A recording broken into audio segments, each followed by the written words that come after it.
Tornadus-Therian used to be a staple in competitive Pokemon. It's fast, versatile and able to fit on almost any team. But when it returned to Gen 9, it got some major nerfs and quickly fell off, dropping to the UU tier and has been staying there since. Recently though, Tornadus-T has seen more play, adapting to the current meta and is on its way back to the OU tier. Today we're taking a closer look at what is driving this surprising comeback. For those who might not know, Smogon competitive singles uses usage-based tiering. The most used Pokemon are ranked the highest, with the OU tier being the highest tier. One tier below is the UU tier, which is where Tornadus-Therian has been sitting for most of Gen 9. That's a pretty big change, since Tornadus was OU in previous generations. Tornadus-Therian has always had a lot going for it. It's got a great speed tier, strong offensive stats, solid bulk, and access to one of the best abilities in the game, Regenerator, which restores a third of its health every time it switches out.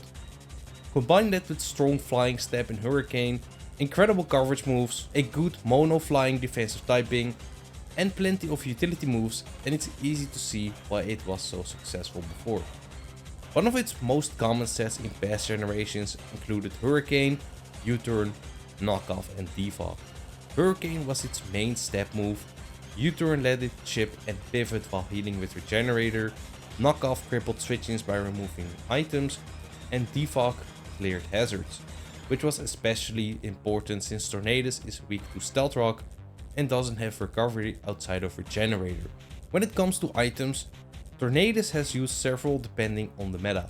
Assault Vest was very popular back in Gen 6, letting it check special attackers while threatening them back. Later in Gen 8, Heavy Duty Boots became its go-to item to completely avoid Stealth Rock damage. That same generation also gave it new tools like Nasty Plot for sweeping potential and Weather Ball for coverage on rain teams. With Gen 9, Tornadus-Therian fell off quite a bit.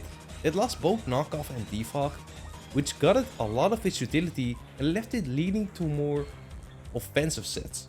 The problem is that Gen 9's power creep was quite massive and Tornadus' offensive options were a bit shaky, so it did not keep up.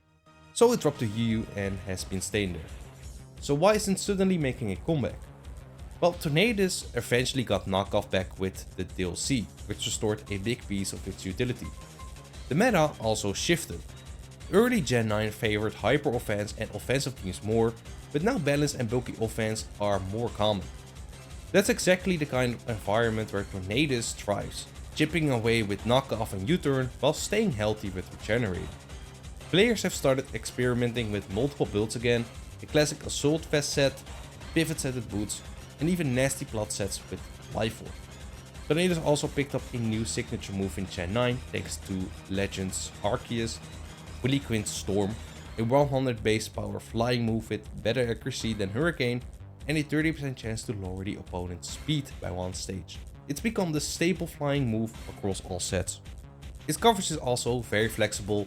It can run Focus Blast to break to Tinglu and Steel types, Heat Wave for Golden Go and Scizor, or even tech moves like Dark Pulse for Slogging Galar, Grass Knot for Garganacl and Bulky Waters, or Terra Blast to flip specific matchups. It also makes great use of Terrasolization, offensively with Terra Ground in combination with the aforementioned Terra Blast, or Terra Dark for a step boost on Dark Pulse, or defensively with Terra Steel to check threats like Kyurem or Weavile. On bulkier teams, Tornadus-T is a reliable pivot that chips away and keeps momentum. On offensive teams, it's a threatening wall breaker and one of the few Nasty Plot users that can actually set up multiple times in the game thanks to Regenerator and its excellent speed tier. All of this has led to Tornadus-Therian finding a new niche in Gen 9's evolving metagame, and it just might be enough to push it back into the OU tier. Did you expect Tornadus-T to make a comeback in Gen 9 OU? And do you think it will rise to OU in the next tier shift? Let me know in the comments down below. If you made it this far, don't forget to like the video and subscribe if you are new. If you want to support the channel even more, you can become a member for just $1 and your name will be featured on the end screen. Thank you for watching and I'll see you next time.